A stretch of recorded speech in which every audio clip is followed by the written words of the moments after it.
नर्मदे, हर हर नर्मदे, हर हर नर्मदे।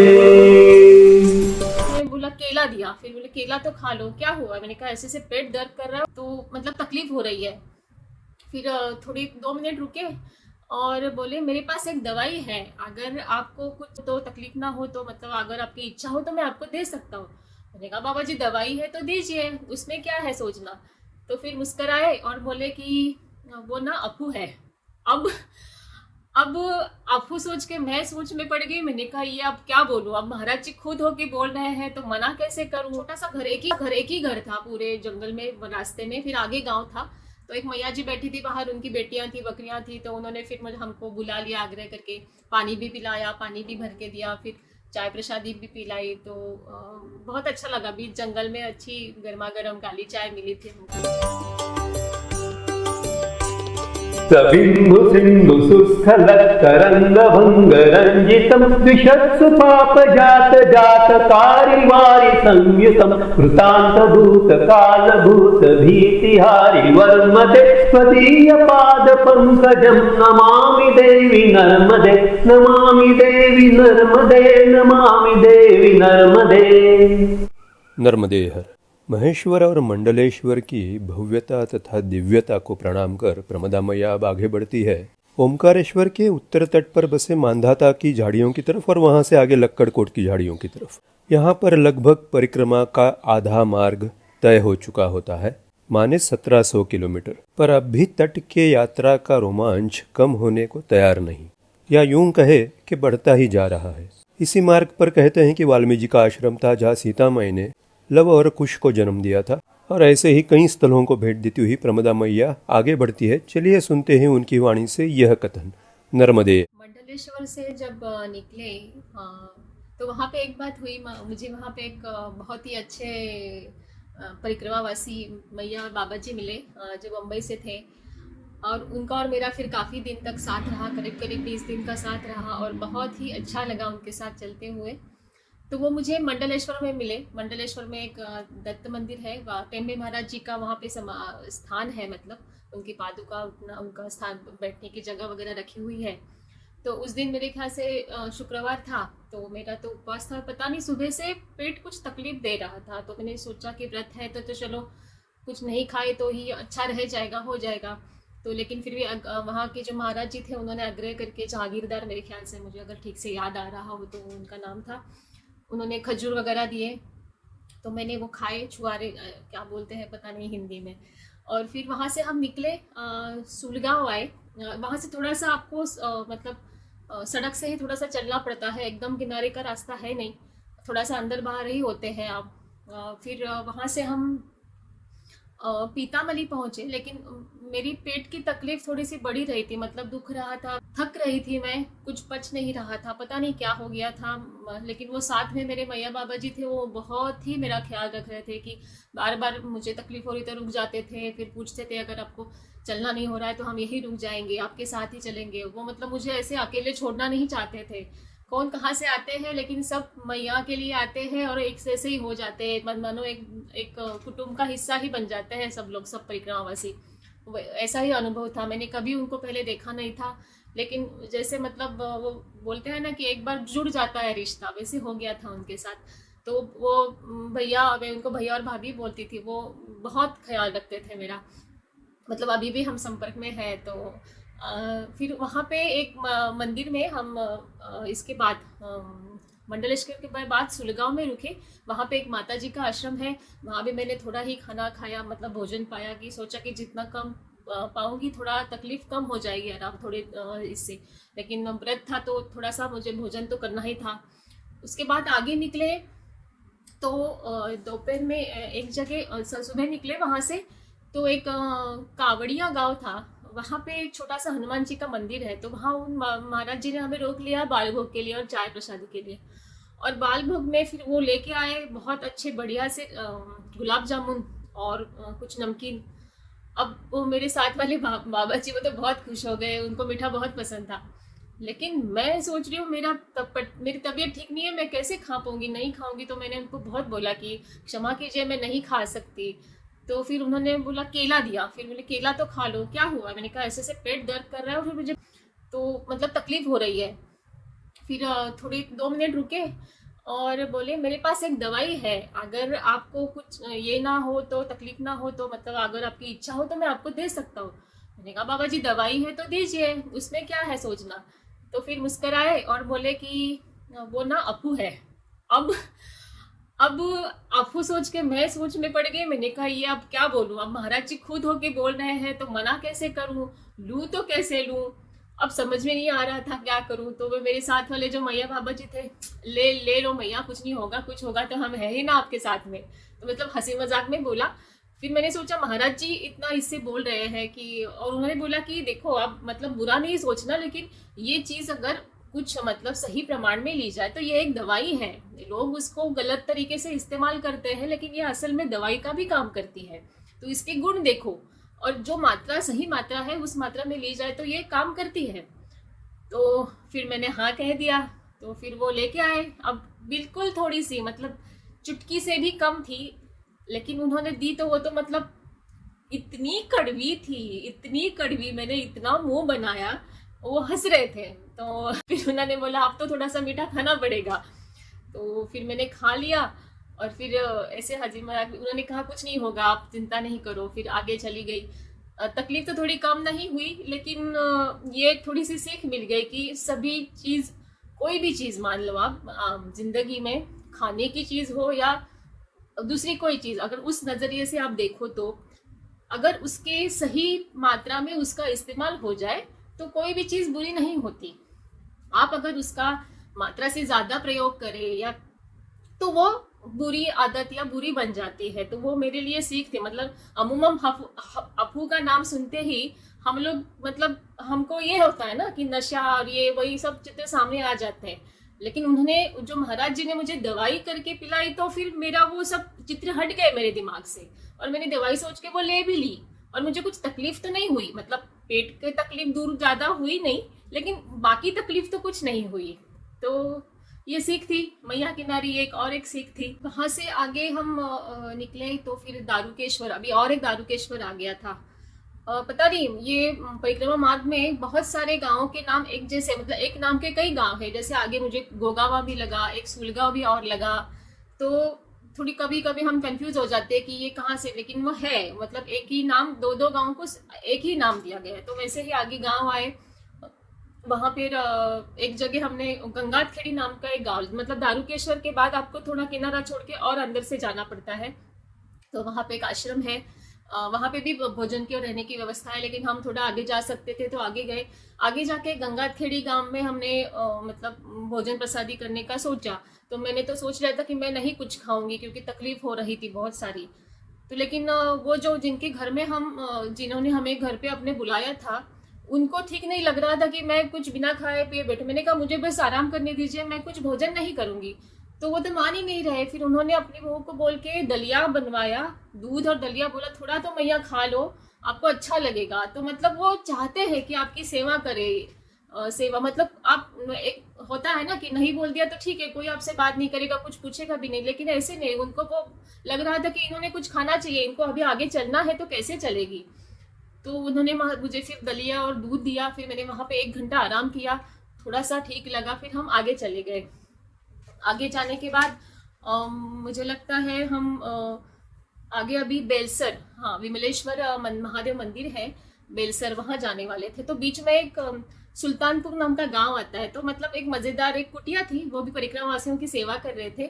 तो एक दादी जी के नाम पे वो कुटिया, उनके बेटे ने अपने माँ के नाम से वो आश्रम शुरू किया है चाय सेवा का। तो वहाँ पे वो मतलब वो दादी थी, उनके बेटे थे और उनके नाती, मतलब दादी के परपोते थे वहाँ पे। तो मतलब इतना अच्छा लग रहा था। और वो दादी बहुत ही, हीरूबाई नाम था उनका, और वो परिक्रमा की, मतलब मैया की परिक्रमा की है कि नहीं मुझे याद नहीं आ रहा, लेकिन वो परिक्रमा के ऐसे ही कुछ एक अच्छा सा लोकगीत गा रही थी। तो बहुत अच्छा लग रहा था सुनने। चली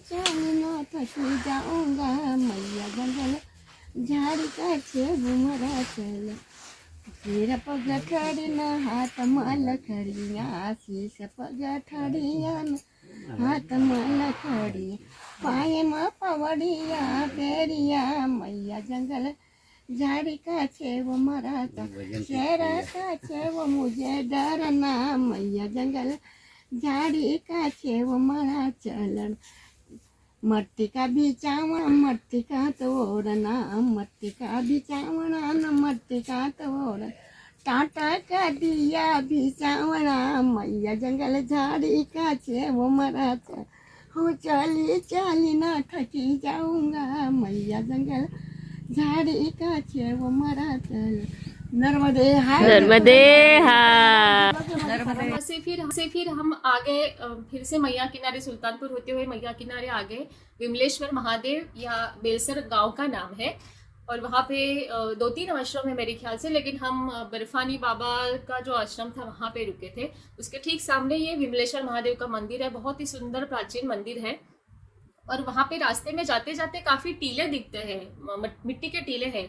और बोलते हैं कुछ सालों पहले तक वहाँ के टीलों में से ऐसी सुगंध आती थी और कई लोग उससे जो भगवान के लिए जो हम बनाते हैं ना, उपटन गंध बोलते हैं उसे, वो मनाते थे। तो अब सही कि पता नहीं क्या, लेकिन ऐसे सुना था वहाँ पे।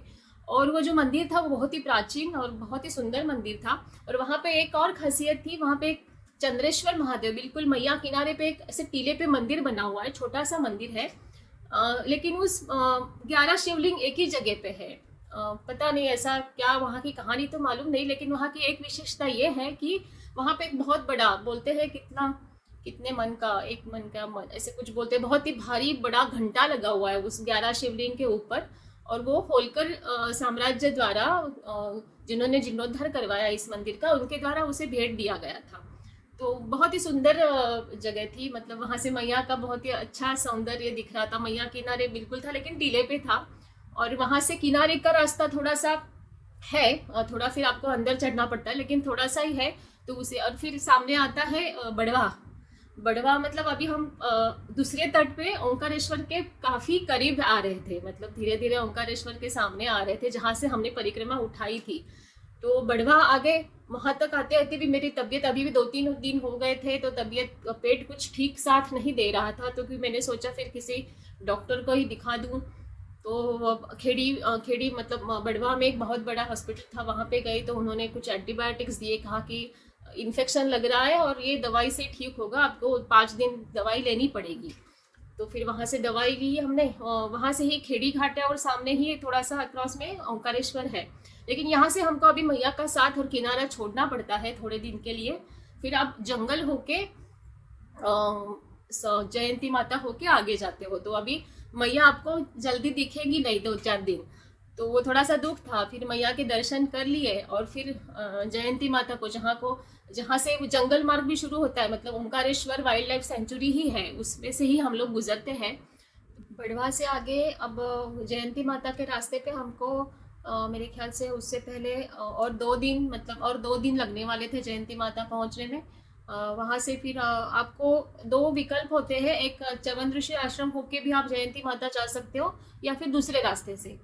तो मेरे साथ, जैसे मैंने कहा, मैया बाबा जी थे। फिर हम तीनों के विचार से जो सबको मिलके जो सही लगा तो हमने वो दूसरा रास्ता ले लिया। और फिर वहाँ से हम मेरे ख्याल से बड़ेल, तरानिया ऐसे कर होते हुए जयंती माता पहुँचे थे। तो बीच में जंगल का रास्ता था, मतलब सीधा ही रास्ता है, इसी लक्कड़कोट की झाड़ी का ही भाग है ये। लेकिन बीच बीच में गांव है, छोटे छोटे गांव आते हैं। तो एक ऐसे ही एक घर लगा, मतलब एक छोटा सा घर, एक ही घर था पूरे जंगल में रास्ते में। फिर आगे गांव था, तो एक मैया जी बैठी थी बाहर, उनकी बेटियां थी, बकरियां थी। तो उन्होंने फिर हमको बुला लिया आग्रह करके, पानी भी पिलाया, पानी भी भर के दिया, फिर चाय प्रसादी भी पिलाई। तो बहुत अच्छा लगा, बीच जंगल में अच्छी गर्मा गर्म काली चाय मिली थी हमको। फिर वहाँ से हम आगे आए गाँव में। वहाँ पे फिर मेरे ख्याल से सुलगांव ही था, ये दूसरा सुलगांव था। वहाँ पे फिर हमारी विश्रांति की व्यवस्था थी। वहाँ पे एक मंदिर में उन्होंने किया थी, व्यवस्था थी, लेकिन बाहर जाने की सुबह की व्यवस्था थी नहीं, बाहर जाना था। तो आजू बाजू में घर थे काफ़ी। तो मैंने और मेरे साथ वाले मैया ने जाके पूछा कि हम दो, अगर आपको कोई तकलीफ ना हो तो आपके यहाँ व्यवस्था है तो अगर हम इस्तेमाल कर सकते हैं तो आपको कुछ कष्ट तो नहीं होगा। तो उन्होंने खुशी खुशी हाँ बोल दिया। और उनके घर से वो थोड़ा बाहर था तो उन्होंने मुझे बोला कि भैया हम आप सुबह जल्दी जाओगे ना तो हम ये दरवाज़ा मैं खुला छोड़ देती हूँ, आप सुबह आके अपना अपना नहाना धोना सब करके फिर आप आराम से चली जाना, गर्म पानी चाहिए तो गर्म पानी कर लेना, वहाँ पे हीटर भी लगा हुआ है। और आपको मतलब ऐसे मत सोचना कि हम कोई नहीं है तो कैसे जाएं, तो आपके लिए मैं खुला रख देती हूँ। तो इतना भरोसा, इतना विश्वास, मतलब उनको तो हम जानते नहीं, वो हमें जानते नहीं, लेकिन अपना घर के दरवाज़ा खुला छोड़ देना और बोल देना कि आप अपना अपना करके चले जाओ। तो इतना विश्वास उनको मैया पे है और मैया के भक्तों पे है। तो मतलब ये आजकल सीख लेने वाली बात है कि हम अविश्वास जो बढ़ता जा रहा है ना, तो ऐसी नहीं है, बहुत अच्छा ये अभी भी बाकी है। तो हम लोग एक दूसरे पे विश्वास करना सीखे तो दुनिया बहुत सुंदर हो सकती है। उसके बाद फिर आगे तरानिया गांव में हमको मेरे ख्याल से कनाद नदी मैया को पार करना होता है, वो आगे जाके मैया को मिल जाती है। लेकिन वहाँ पे थोड़ा सा ध्यान रखना पड़ता है, अगर आपको कोई दिखाने वाला नहीं मिला तो आप अब भटक जाओगे समझो। क्योंकि मेरे साथ मुझे बाद में वो मिले थे एक परिक्रमावासी, वो वहाँ पे थोड़ा सा रास्ता भटक गए। वो मैया कनाद नदी हम पैदल ही पार कर सकते हैं क्योंकि पानी कम होता है तब। तो हमको एक लड़के ने मदद की थी मैया वो पार कराने के लिए और बोला था इस तरफ से चले जाओ। जो बाबा जी मुझे बाद में मिले वो शायद अकेले ही चल रहे थे, तो उन्होंने किसी से बात नहीं करी, वो मैया उन्होंने पार कर दी वो जो कनाद मैया, और फिर वो दूसरे रास्ते से चले गए। तो जंगल में भटकते रहे, करीब 10-15 किलोमीटर उनको ज़्यादा हो गया था।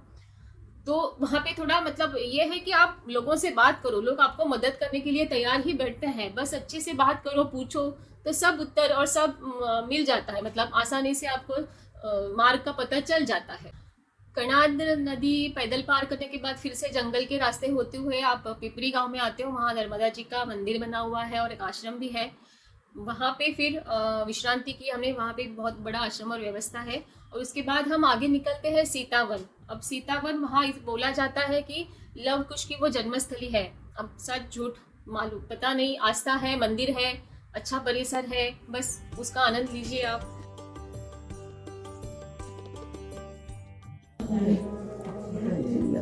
वाल्मिकी आश्रम लवकुश जन्मस्थळीच्या ठिकाणी सापडलेली ही शिल्प असावीत, जुनी त्यांनी आता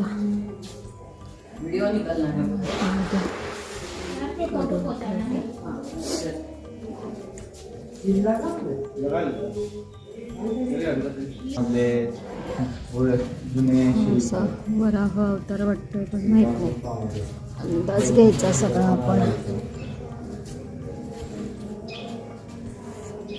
कुठली शिल्प आहेत, केव्हाची आहेत। फिर उसके आगे आता है रतनपुर। रतनपुर को स्वच्छता के लिए राष्ट्रपति जी का पुरस्कार मिला हुआ है, तो वो मतलब समझ में आता है, बहुत ही साफ सुथरा और स्वच्छ गांव था। और वहाँ का जो सरपंच थे वो बहुत ही अच्छे इंसान थे, मतलब वो खुद परिक्रमावासियों की सेवा में लगे हुए थे। मतलब जब भी कोई परिक्रमावासी गांव से गुजरता तो शायद उनको कोई ना कोई फ़ोन करके, आजकल तो फ़ोन है, तो बता देता होगा कि परिक्रमावासी गांव में आ गए हैं। तो हम वहाँ पे शायद दोपहर की भोजन प्रसादी के वक्त पहुँचे थे। तो वहाँ पे हम जब आश्रम में पहुँचे, बिल्कुल गांव के एकदम किनारे बाहर की तरफ जहाँ से हम आगे निकलते हैं वहाँ पे आश्रम बना हुआ है। हम बैठे थे, तुरंत वो गाड़ी पे आ गए, फिर सबकी पूछताछ करी कि आपको कोई तकलीफ है क्या, कुछ मदद चाहिए, किसी को दवाई चाहिए क्या। फिर उन्होंने खुद ही बोला कि बनाओ खाना वगैरह, फिर किसी को छाछ चाहिए क्या, मतलब बहुत ही अच्छे से बात कर रहे थे और सबकी मतलब व्यवस्था कर रहे थे। तो बहुत अच्छा लगा, मतलब जो पुरस्कार मिला था वो पुरस्कार ग्रुप वो गांव का और पूरे वहाँ के लोगों का आचरण था। फिर वहाँ से हमारा अगला पड़ाव होने वाला था जयंती माता। और वो लक्कड़कोट की झाड़ी तो हम अभी शुरू ही कर रहे थे, मतलब वो जंगल में जा रहे हैं ऐसे प्रतीत हो रहा था, सारी जगह पेड़ ही पेड़ दिख रहे थे। तो अभी इंतज़ार था जयंती माता और वो प्रसिद्ध 17-20 किलोमीटर का वो लक्कड़कोट की झाड़ी का हमारा परिक्रमा मार्ग। उसके बारे में भी परिक्रमावासियों के बीच में बहुत मतलब डर सा रहता है, क्योंकि 21 किलोमीटर का जो रास्ता है उसके बीच में कोई आश्रम नहीं है, पूरी झाड़ी है और पानी की भी बहुत ही परेशानी है। हाँ, मतलब पानी भी नहीं मिलता और जंगली श्वापत भी है। तो उसका सबको डर रहता है, इसलिए जयंती माता तो सब पहुंच जाते हैं। जयंती माता से आगे चलने का मतलब सबके मन की तैयारी कि जितना जल्दी हो सकूं मैं निकल जाऊं, तो मुझे ज़्यादा ये धूप में नहीं चलना पड़ेगा, प्यास कम लगेगी, फिर पानी कम लगेगा, ऐसे कुछ कुछ क्या क्या सोच रहती है सबकी। तो जयंती माता जब पहुंचते हैं, लेकिन उससे पहले भी, जयंती माता के पहले भी हम 2 छोटी नदियां पार करते हैं। खाड़ी नदी है, वहाँ पे छोटे से पुल, कच्चे पुल बने हुए हैं। ते खाडी, हा इथे लिहिलंय ना खाडी नदी, ही खाडी नदी आहे। आम्ही आता जयंती माताला निघालेलो आहे। तिथे हा असा लाकडी पूल आहे, तो आम्हाला आता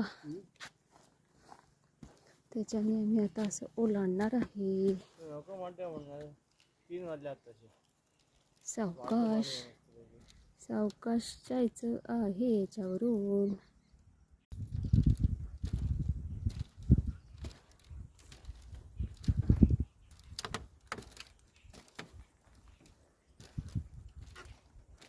छान पाणी आहे, नितळ स्वच्छ।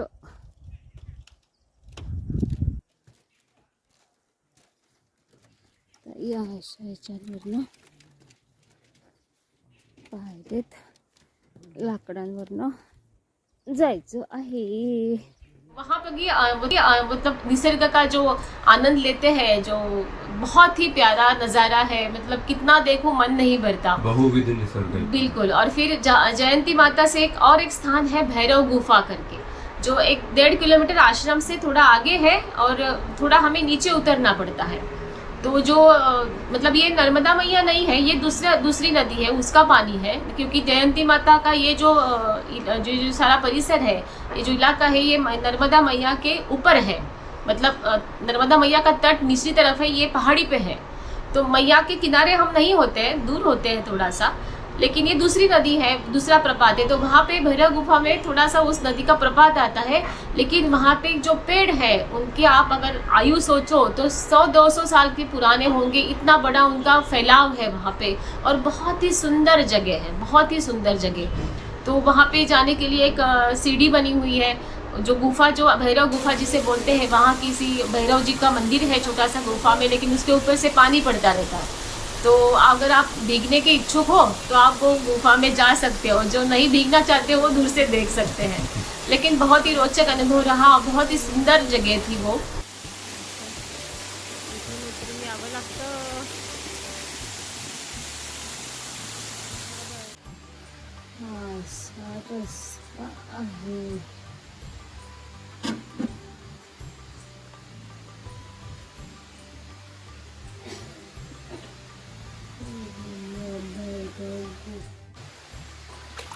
पण पुढे पाण्यातच जावं लागणार आहे ना।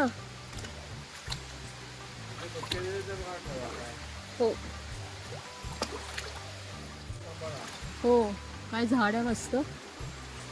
हा हा, या हो, नंतर पाठवते ना। नंतर म्हणजे परिक्रमा पूर्ण झाल्यावर, माझा फोन आल्यावर। लेकिन एक बात कहना चाहूँगी, फिर से वही गंदगी की बात आती है। जयंती माता में क्या होता है कि जंगल का मार्ग होता है, इसलिए बहुत सारे लोग इकट्ठा एक साथ चलने के लिए सोचते हैं। परिक्रमावासी एक चलना नहीं चाहता, बिल्कुल है। और वैसे मतलब सब लोग बोलते भी हैं आश्रम वाले कि आप साथ में चलो, क्योंकि पूरा मार्ग जंगल का है। तो वहाँ पे बहुत सारे परिक्रमावासी इकट्ठा होते हैं एक साथ चलने के लिए। सब 8-10 के ग्रुप में चलते हैं, तो व्यवस्था थोड़ी सी कम हो जाती है। मतलब सुबह का जो समय होता है, उसके मतलब जितने परिक्रमावासी ठहरते हैं, उनके मुकाबले जो सुबह के विधि के लिए जो व्यवस्था बनी हुई है वो पर्याप्त नहीं है। तो कई लोगों को बाहर जाना पड़ता है। तो सुबह के मतलब वहाँ की भाषा में डोल डाल के लिए अब वहाँ जाना पड़ता है। तो फिर भी हाँ, डोल डाल मतलब आप डोलते डोलते जाओ और फिर जो भी करना है। परिक्रमा मार्ग में काफी सारे रोचक वाक प्रचार है, बिल्कुल बिल्कुल। मतलब बोलने में भी अजीब नहीं लगेगा, लेकिन हम जो कहना चाहते हैं वो बात सामने वाले को पहुंच जाती है। तो वहाँ पे क्या होता है ना कि जंगल तो है, तो आश्रम वाले बोलते हैं कि आपको बाहर जाने की जरूरत पड़ी तो आप कहाँ जाओ, ये वो मतलब ठीक से बता दे कि ये आपका परिक्रमा का मार्ग है, ये भैरव गुफा का मार्ग है और यहाँ से आप आते हो तो ये जगह छोड़ के आप कहीं और जाओ। लेकिन फिर भी कोई नहीं सुनता। मुझे वो बड़ा दुख हुआ सुन के, क्योंकि भैरव गुफा की जाने का मार्ग भी बहुत ही मतलब नाक बंद करके जाना पड़ रहा था आधा माल। और जब सुबह निकले जयंती माता से, वो भी थोड़ी देर के लिए नाक बंद करके ही जाना। मतलब गंदगी किसने फैलाई? हम लोगों के सिवा वहाँ कोई और जाता भी नहीं है, क्योंकि वहाँ सिर्फ आश्रम बना हुआ है परिक्रमा वासियों के लिए। कोई न बस्ती है न कोई लोग रहते हैं। जो आश्रम में सेवा देते हैं, जो व्यवस्था देखते हैं, उतने ही लोग रहते हैं। तो मतलब सोचना चाहिए ना कि हम अपने लोगों के लिए गंदगी फैला के जा रहे हैं। पीछे जो आ रहे हैं वो अपने ही साथी है, अपने ही भाई बहन है। हम उनके लिए क्या छोड़ के जा रहे हैं? और जिस सब हेतु हम परिक्रमा कर रहे हैं, हाँ, उसका भी मतलब एक मंदिर है, मंदिर आश्रम है, और उसके बाहर ही ऐसी गंदगी, मतलब ये ठीक नहीं लगता। तो ये थोड़ा सा सबने सोचना चाहिए कि हम व्यवस्था नहीं है, लेकिन आपको जो पंडित जी या वहाँ के जो व्यवस्था करने वाले हैं वो आपको सही तरीके से बताते हैं कि आपको किस साइड में जाना है। तो कम से कम उतना तो कर ही सकते हैं ना हम लोग। तो ये मेरे ख्याल से सभी ने ध्यान रखना चाहिए। जब हम परिक्रमा करते हैं, नई छोटी छोटी चीज़ें बहुत बहुत काम आती है, तो वो थोड़ा सा ध्यान में रख के जाना चाहिए। अब भैरव गुफा से हम पूरा आश्रम वापस आ गए। फिर सुबह अभी सबके मन में ये था कि अभी सुबह हमको लक्कड़कोट की वो प्रसिद्ध झाड़ी पार करनी है, बिना खाए पिए 20 किलोमीटर चलना है, कुछ मिलेगा नहीं। लेकिन ऐसा कुछ नहीं है। बाद में पता चला सुबह हमको कि वो 21 किलोमीटर का मार्ग अब 17 किलोमीटर रह गया है। गांव वालों ने एक शॉर्टकट ढूंढ निकाला है, तो एक पगडंडी बनाई है जिसके आपके 3 से 4 किलोमीटर बच जाते हैं। 3-4 किलोमीटर मतलब आपका 1-1.5 घंटा बचता है करीब करीब। और बीच में कोई दूसरे साइड से चाय सेवा के लिए आ जाते हैं बीच में, तो अब चाय और बालभोग देने के लिए आजकल हाँ। और जब हम सुबह 6 बजे जब जयंती माता के आश्रम से निकलते हैं, तो वहाँ की व्यवस्था मतलब इतने समझदार है, आपको पेट भर बाल भोग खिलाते हैं, ताकि आप जब पामाखेड़ी जयंती माता के बाद का जो आश्रम आता है पामाखेड़ी, जो 21 किलोमीटर बोला जाता है, वो उसके पहले कुछ आपको व्यवस्था नहीं है खान पान की। तो वहाँ तक आपको भूख ना लगे, मतलब आप वहाँ तक ठीक ठाक पहुँच जाए, ये ख्याल जयंती माता का आश्रम बहुत अच्छी तरह से परिक्रमा वासियों के लिए रखता है। तो उन्होंने इतने पेट भर हमको पोहा खिलाया सुबह सुबह 6 बजे, और चाय का प्रसाद दिया। तो लगा ही नहीं कि हमको पूरे मार्ग में बाद में कि हमारा मतलब हम भूखे हैं, हम प्यासे हैं, ऐसा कभी लगा ही नहीं। वहाँ पे एक बीच में हनुमान जी का मंदिर आता है, वो मतलब उसे झाड़ियों में वो अकेला मंदिर है। वो मतलब हम आधा हिस्सा चल चुके हैं, इसका वो दिशा निर्देशक, मतलब आप अभी आपको 17 किलोमीटर जाना है ना, तो आप 8 किलोमीटर चल के आ गए हैं। तो उसी मंदिर में दूसरी तरफ से गाड़ी आने का थोड़ा सा रास्ता है, तो एक बाबा जी सेवा चाय और बाल भोग की सेवा देने के लिए वहाँ तक आ जाते हैं। अच्छा। और वो सबको चाय पिलाते हैं। अच्छा। हाँ, वहाँ पे अभी हैंडपम्प लगाया था, लेकिन कहते हैं कि उस हैंडपम्प का पानी पीने लायक है नहीं। तो पानी की व्यवस्था सच में नहीं है, लेकिन आपको पर्याप्त पानी लेके चलना चाहिए। जितना आपका कमंडलू है उतना पर्याप्त ही होता है, क्योंकि आप सुबह निकलते हो इतनी प्यास नहीं लगती, और रास्ता ज़्यादातर सीधा ही है, चढ़ा उतार नहीं है, तो इतना थकावट भी नहीं होती। आपको बस पगडंडी के मार्ग से चलते रहना है, चलते रहना। नर्मदे हर, मानो प्रमदा मैया के अनुभूतियों की लड़ सी लगी थी, जो कथा स्वरूप हमने अभी सुनी, एक के बाद एक, और अफू तक का सेवन करना पड़ा प्रमदा मैया को इस दौर में। कुछ नदियां पार करने के प्रसंग, घनी झाड़ियों से गुजरता यह दौर, और इस दौरान परिक्रमा का आधा अंतर पार करने का मन भरा संतोष। और यहाँ से आगे तो कई और महत्वपूर्ण पड़ाव आने वाले हैं। उनमें से एक तो मैया का जन्म स्थान जो अमरकंटक है, उससे पहले नेमावर, जबलपुर का गौरी घाट और कई अन्य तीर्थस्थल, और यहाँ से आगे झाड़ियों का दौर ज्यादा है। हम आशा करते हैं कि प्रमदा मैया का यह अनुभव कथन भी आपको काफी पसंद आया होगा, और आगे के कथन के लिए भी आप काफी उत्सुक होंगे। इस वीडियो को लाइक शेयर जरूर कीजिए, उस पर कमेंट भी जरूर लिखिए। हमारे इस चैनल को सब्सक्राइब जरूर कीजिए और करवाइए अपने दोस्तों से। अपना और अपनों का ख्याल रखिएगा दोस्तों। धन्यवाद, नमस्कार, नर्मदे हर। सबिन्दु सिन्धु शुष्कलतरङ्ग भङ्गरञ्जितं द्विषत्सु पापजात जातकारिवारि संयुतं कृतान्तदूतकालभूतभीतिहारिवर्मदे त्वदीयपादपङ्कजं नमामि देवि नर्मदे। त्वदीयपादपङ्कजं नमामि देवि नर्मदे।